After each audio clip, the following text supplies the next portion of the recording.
नमस्कार, योग गुरु धीरज चैनल में आप सभी साधकों का स्वागत है। रात की नींद हमारे तन की थकावट से ज़्यादा कनेक्टेड है, यानी तन जितना थक जाए नींद उतनी अच्छी आती है। लेकिन अगर मन थक जाए तो मन की थकावट में हमारी नींद उड़ जाती है। आधुनिक मौजूदा जो दौर है उसमें तन से ज़्यादा हमारा मन थक रहा है, इसलिए ज़्यादातर लोगों की नींद उड़ी हुई है या नींद तुरंत नहीं आती है। वो समय गया कि जस्ट बिछावन पे गए, 2 मिनट आंखें बंद की और घनघोर नींद में चले गए। ज्यादातर लोग इस आनंद से वंचित हैं और कई लोग सोते हैं लेकिन घड़ी दो घड़ी उनके नींद की क्वालिटी इतनी कमजोर है कि कभी भी टूट जाती है। कायदे से ऐसा नहीं होता है कि जस्ट सोए और तुरंत सुबह हो गया, ये एकदम कायदे का नींद है, यानी पता ही नहीं चले बीच का अंतराल क्या हुआ, जैसे एक शून्य में समा गया। ये सबसे अच्छी नींद की निशानी है कि आप सोएं और सुबह हो जाए, इस बीच कुछ पता ना चले। लेकिन ऐसा हो नहीं रहा है, कई बार नींद टूट रही है अनेक वजहों से। हमने एक वीडियो ये भी बनाया है कि रात में बीच में नींद ना टूटे उसमें पानी का क्या रोल है। आप डिस्क्रिप्शन में उस वीडियो को अलग से जरूर देख लें। साथ ही एक तीसरी समस्या है कि नींद की क्वालिटी का ना होना। लेकिन सोए हैं, तन सोया हुआ है लेकिन मन जगा हुआ है। मन का जगने का अर्थ क्या है कि लगातार विचार चल रहे हैं, स्वप्न चल रहा है, शरीर सोया हुआ है। तो हम भले ही 8-10 घंटे सो जाते हैं लेकिन फिर भी लगता है कि शरीर अभी थका हुआ ही है, फ्रेशनेस नहीं सुबह की होती है, ताजगी नहीं सुबह की फील होती है कि तत्क्षण अपने कार्यक्रम में लग जाए। तो इन तमाम चीजों का अर्थ ये निकल रहा है कि हमारी रात की नींद बहुत जरूरी है और उस नींद से हमारा सेहत का दारोमदार है। जैसे कि दिन भर हम थकते हैं, भागते हैं, दैनिक जीवन के कार्यकलाप में अपना सिर खपाते हैं, तो रात में हम जिस तरह से बेचैन होकर सोने जाते हैं उसमें हम उस तरह से अपने शरीर को तैयार नहीं कर पाते हैं। हमें ख्याल रखना चाहिए कि रात की नींद बस नींद नहीं है, वो एक तरह से वर्कशॉप है आपके शरीर को रिपेयर करने का, आपके शरीर को ताजा करने का। जहां टूट फूट हो चुकी है उसको मरम्मत करने का, कुछ टॉक्सिक है उसको हटा देने का। अगर आपकी नींद नहीं ठीक से होती है तो आप बीमार पड़ना शुरू हो जाएंगे। क्यों? क्योंकि आपका रिपेयर, गाड़ी गैरेज में गया लेकिन साफ सफाई हो गई, लौटा नहीं ठीक ढंग से, मैकेनिक ने प्रॉपर काम नहीं किया। इसलिए बहुत जरूरी है कि हमारी रात की नींद अच्छी भी हो। और इस नींद में चूंकि रात भर रिपेयरिंग का काम चलता है, रिपेयर के लिए ऊर्जा चाहिए। इसलिए मेरे ख्याल से सुबह का प्राणायाम से उतना ही ज्यादा जरूरी है रात में सोने के समय का प्राणायाम। यानी हम प्राण को इतना भर दें सोने से ठीक पहले कि रात भर जो रिपेयरिंग चले उसमें भारी ऊर्जा हमको प्राप्त हो सके। ये वीडियो को ध्यान से समझिए, क्योंकि इस सूत्र को समझे बिना पूर्ण स्वास्थ्य की गारंटी हासिल नहीं हो सकेगी।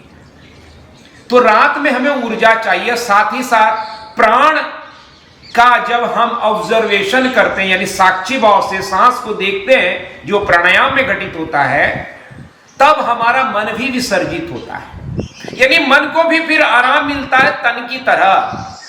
इसलिए तन का सिर्फ सो जाना नींद नहीं है, मन का सो जाना भी नींद है। इसलिए शास्त्र में कहा अभाव प्रत्यालंबनावृत्ति निद्रा। निद्रा क्या है? अभाव किसका?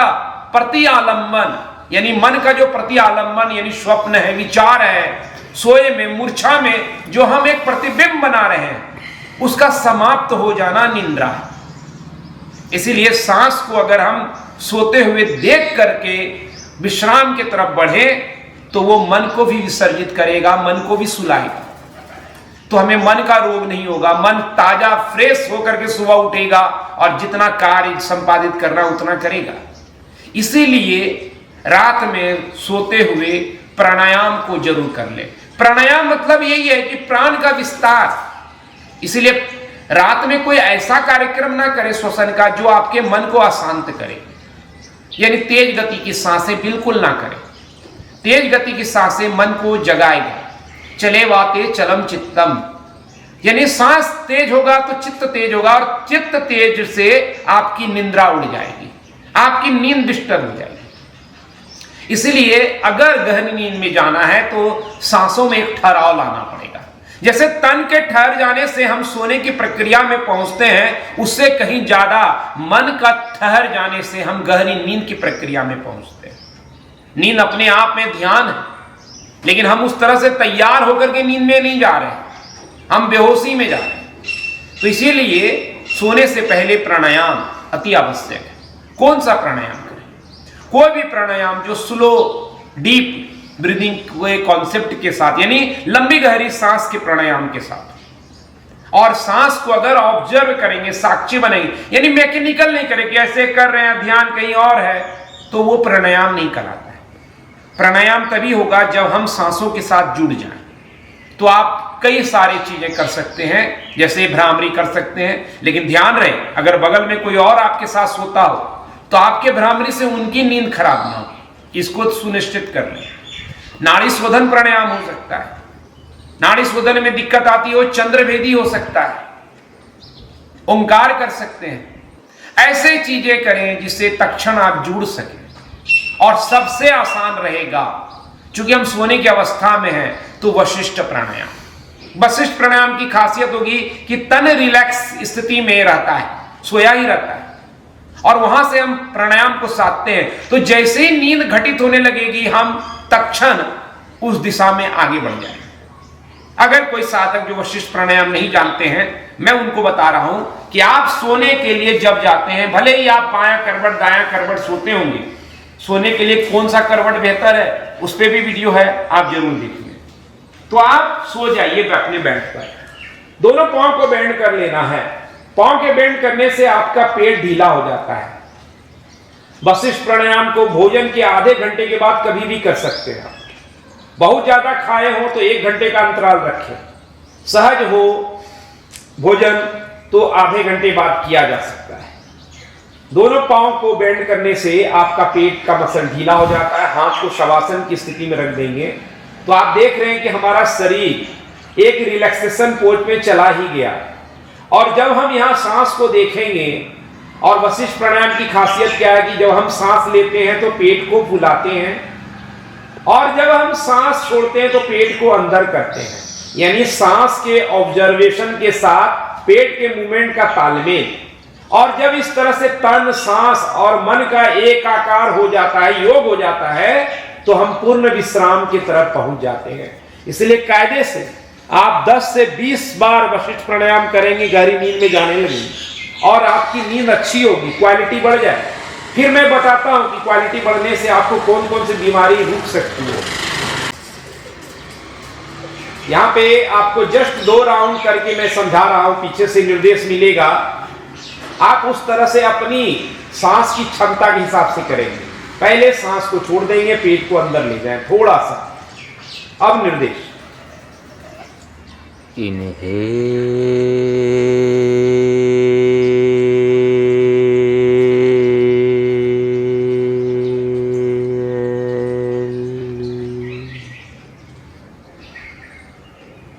बहुत धीरे धीरे सांस लेते हुए पेट को फुलाया।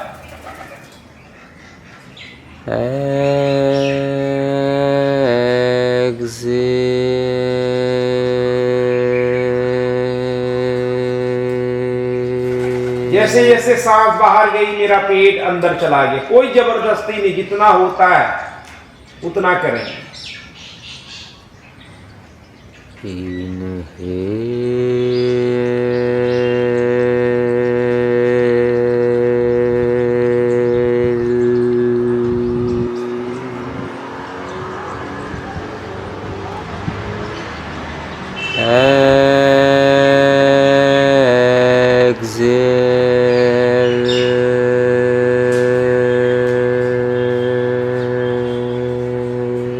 इस तरह से आपको लगातार करते रहना। नींद आए, आप जिस करवट में सोते हैं वो करवट लेंगे और गहरी नींद की तरफ चले जाएंगे। वशिष्ठ प्राणायाम की खासियत ये है कि पहले आपका शरीर विश्राम में रहता है। किसी भी प्राणायाम में आप ग्रेविटी के अगेंस्ट बैठे रहते हैं तो शरीर जल्द ही थकने लगता है, आपका ध्यान प्राणायाम से बिगड़ जाता है। वशिष्ठ में एक खासियत ये है। दूसरी कि ये बच्चों की ब्रीदिंग की तरह है। जैसे बच्चे को, अगर छोटे बच्चे को आप देखेंगे तो वो सांस जब लेता है तो पेट को फुलाता है, सांस छोड़ता है तो पेट अंदर जाता है। बड़े होने पर हमारी ये हैबिट खत्म हो जाती है, हम रॉन्ग ब्रीदिंग करने लगते हैं। ऐसा नहीं कि सांस पेट में भरता है। कई लोग बोलेंगे सांस थोड़ी पेट में भरता है, लंग्स में विद्वान लोग की कमी नहीं है। तो ऐसे विद्वान लोगों को मैं बताना चाहूंगा, सांस लंग्स में ही बढ़ता है। लेकिन ठीक जब हम पेट को फुलाते हैं तो डायफ्राम जो लंग के साथ एसोसिएट होता है वो नीचे की तरफ सरक जाता है। जितना डायफ्राम नीचे जाएगा उतना ऑक्सीजन हमारा अंदर आएगा, और जितना ऑक्सीजन आएगा, ऑक्सीजन का काम रिलैक्सेशन का है। इसलिए कभी आप रूम में जब थक जाते हैं, बाहर निकल जाते हैं तो थोड़ा रिलैक्स फील करते हैं, क्योंकि ऑक्सीजन जाता है, ऊर्जा जाती है, शरीर को भोजन मिलता है। शरीर का सबसे बड़ा भोजन ऑक्सीजन है। आप रिलैक्स हो जाए। ऑक्सीजन को चैतन्य के साथ जोड़ा गया है। चैतन्य प्राण, प्राण है, उसी से हम प्राणी बने। जिस दिन यह प्राण खत्म हो जाएगा, हमारा चैतन्य प्राणी होना खत्म हो जाएगा। इसीलिए सोने के समय ऊर्जावान बना देंगे। आप कोई भी प्राणायाम जो धीमी गति का है, गहरी है, उसको आप कर सकते हैं इस दरमियान। सोने से ठीक पहले कितना देर करना है? 5 मिनट करें, 10 मिनट करें, पर्याप्त है। इससे ज्यादा करेंगे तो कोई नुकसान नहीं। अच्छा है, मोबाइल में इधर उधर झांकने से अच्छा है खुद के सांस को झांक लें, देख लें, और आप विश्राम को प्राप्त कर लें। आप सुनिश्चित माने कि जैसे ही नींद अच्छी होने लगेगी, छोटी मोटी बीमारियां जो आने वाली है वो आएगी नहीं। अगर है तो वो जल्दी से ठीक होना शुरू हो जाएगा, क्योंकि बॉडी अपने आप में अस्पताल है, चिकित्सा का घर है। वो जो 8 घंटा आप सोते हैं, 7 घंटा सोते हैं, वो सोना क्या है? रिपेयरिंग होना है, मरम्मत होना है।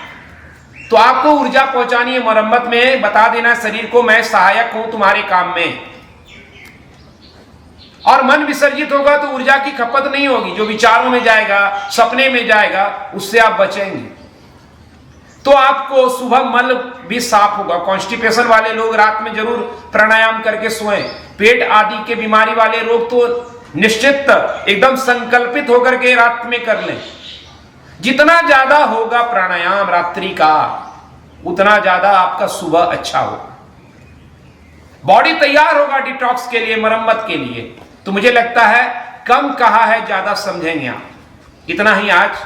तो प्राणायाम जब भी मौका लगे, दिन हो, रात हो, सुबह हो, शाम हो, सांसों की माला में सुमरू मैं तेरा नाम।